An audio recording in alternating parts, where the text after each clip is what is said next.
Hello, users, and welcome to another episodic installment of Above It All, the series in which I talk about Bernard. Yes, Bernard Sanders looks like he's doing pretty fucking well in California, and looks like he's doing pretty fucking well in Texas.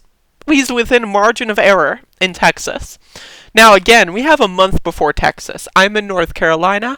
I vote on Super Tuesday as well as California and Texas here. Now, I don't really know what's going on in North Carolina as far as polling. I haven't seen much. If someone knows anything, let me know. But 26 to 28 in Texas?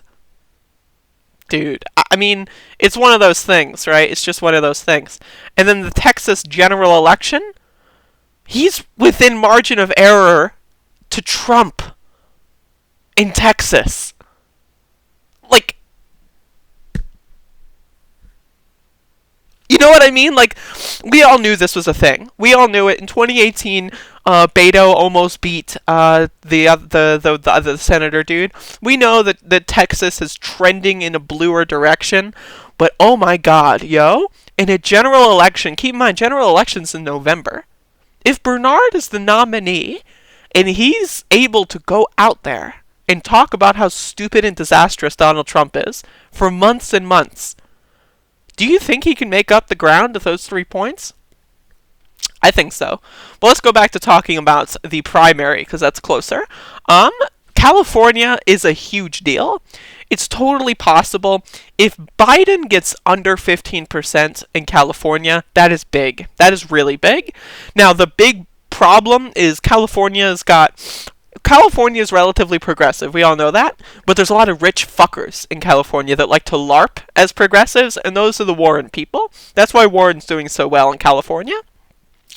Like, if Warren tumbles a little bit more, which I think she will, after the first 4 primaries, I think it's totally possible she will get 0 delegates before Super Tuesday. And if that's the case, if she continues to tumble just a little bit more, if Sanders was able to sweep California, if he was able to be the only candidate that gets above 15%, I mean, it's over. It's game, set, match at that point.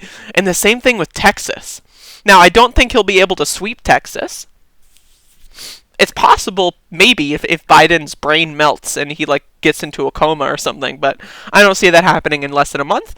But imagine, though, imagine if Sanders gets half the delegates. Like, if he wins Texas and gets, over half, amazing. But if he just gets, 3/8 of the delegates, that's still incredible, right?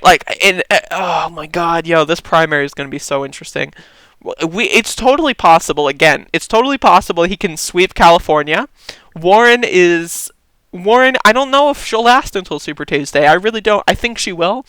I think Warren, and I've been floating this idea the whole time with people, but I'm pretty sure Warren was kind of like a sabotage candidate. The whole reason I'm pretty sure she is running for president is to try to steal it from Bernie Sanders. I think Warren is a disgusting, evil scumbag of a human. I think she's just the same as the rest of them.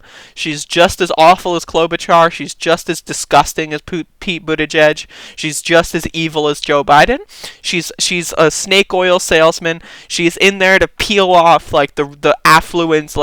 I'm rich, but I think my 16th second cousin doesn't have health care, so I'm gonna vote for Elizabeth Warren. That's what her whole candidacy is about. She's LARPing as a progressive for rich people, so rich people don't feel like they're complete scumbags if they vote for her instead of Joe Biden or something. That's all she's doing. Now, do I think that if Warren dropped out before Super Tuesday, do I think that would be good? I think most of that support would maybe go to Sanders, and maybe not all of it, but at least enough. Even if Warren dropped out and Biden went up to 18% and Sanders went up to 35%, that would be decent. It would be amazing if Sanders were able to sweep California. I really hope so. I something like that. But I think Warren is more nefarious than Joe Biden. I think if Elizabeth Warren has any sort of sway, if we don't win on the first ballot in the convention, if we don't get 51% of delegates, pledged delegates, that's bad news, because I think Warren will betray us, and by I think, I mean it's already basically confirmed. She's a disgusting scumbag, so she will. Her entire candidacy is to siphon off support. Same thing with Andrew Yang. His entire candidacy is to raise his national profile and siphon off support. Because, like, if it were just to raise the national profile, they would drop out before Iowa, or at least drop out before Super Tuesday. And I again, if they do that, I will respect them a little bit more. If Andrew Yang, Tulsi Gabbard, and Elizabeth Warren all decide, you know what, we gotta fuck off, because it's totally possible that Pete Buttigieg and Amy Klobuchar will fuck off, and they might coalesce behind Biden. I don't think so. I think the Buttigieg and Klobuchar people would probably go for Sanders if Sanders is winning every state. I think it's totally possible, but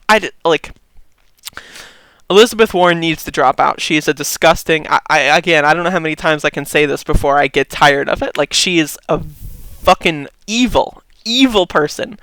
Like, seriously, if in a year from now we're in a situation where we have, like, Biden as the nominee and then Trump beats Biden, and if Elizabeth Warren was the kingmaker and she was like, I give all my delegates to Joe Biden, and like if that happens, there's like 3 possible timelines here. 1, Sanders wins on the first ballot. We got this. And then we fucking destroy Donald Trump and we start the process of having a good America. 2, Warren siphons off enough support to keep Bernard from winning on the first ballot and then makes Biden the nominee for being the vice president. And then she might get fucked out of the vice presidency, but either way, we lose. Biden's going to lose. That's just, like, Biden is a disaster. Like, it's possible he'll just collapse by the time the November election happens. He is a complete clusterfuck of a human. And then we get Trump reelected, and then at that point, it's fucked up. There's going to be, like there's so many people that, like, have died under the Trump administration, and there's so many people that will die under a second Trump era, and especially if, again, oh god, I don't even want to think about it. And then, of course, there's the possibility that Biden squeaks by, manages to win, like, Michigan and Wisconsin or something, squeaks the fuck by, you know, like squeaky clean. He just took a shower, you know, he used, you know, a bunch of material to lather himself up, and he goes like, whoop, and he slips right in there. Then we have to deal with a neoliberal scumbag as president, and that's honestly, it's not as bad as Trump, of course. Of course, you know, you have to have that, like, realist, serious understanding. I'm a vote blue no matter who person. Like, I know that there's a lot of Bernard people that go like, I will never support Joe Biden. And I'm in a situation where if Joe Biden were president, I would be in a better situation than if Donald Trump was president. If Donald Trump is president, we're fucked. If Joe Biden's president, Bernie has leverage. You know, he's, you know, my same argument from 2016. He has leverage in the administration. He can do good things. Maybe not as many good things, but we can get good things on the route, you know, and then in 2024, we can have another progressive primary, and, you know, like, so there's an actual timeline of potential success if we have a Biden presidency, but, like, again, Trump will fuck us up, and, you know, I'm just giving you all some just random information on my feelings and opinions on this primary, but Warren is just, she is a nefarious scumbag. More and more people need to get out there and dispel the notion that Warren is a good candidate, because she's not. Like, she's not. She is just not a good candidate. She is peak neoliberal.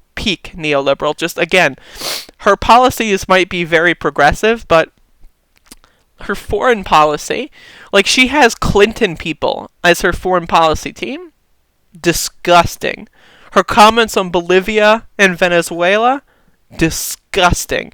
She will be a disaster internationally, and she will be, in fact, if Warren somehow were to be the compromise candidate, she would lose to Donald Trump. I think it's possible Biden would win. It's like, you know, 20% chance Biden wins, 0% chance Warren wins. There is not a fucking shit fuck in hell that Warren has any chance. Let me look back at this Texas poll.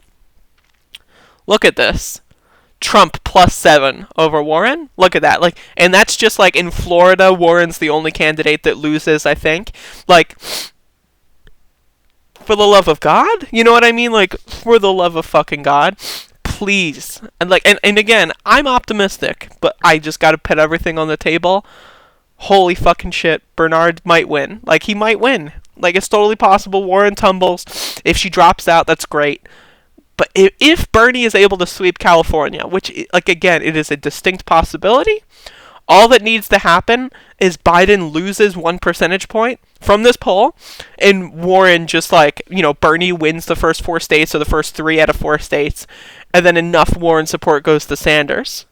And that's what we gotta hope for. But yeah, let me know what you think.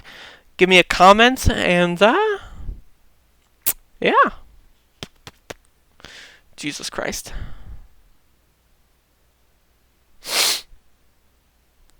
Imagine approving of Trump's job. It's so bizarre to me. 49% from Rasmussen. You're doing it. You're doing it. Which fuck do you think is most intelligent? This is actually really funny. Yo, I fucking hate this Twitter user. I'm gonna be honest. This Twitter user, one of the worst Twitter users of all time. Like, Jesus Christ.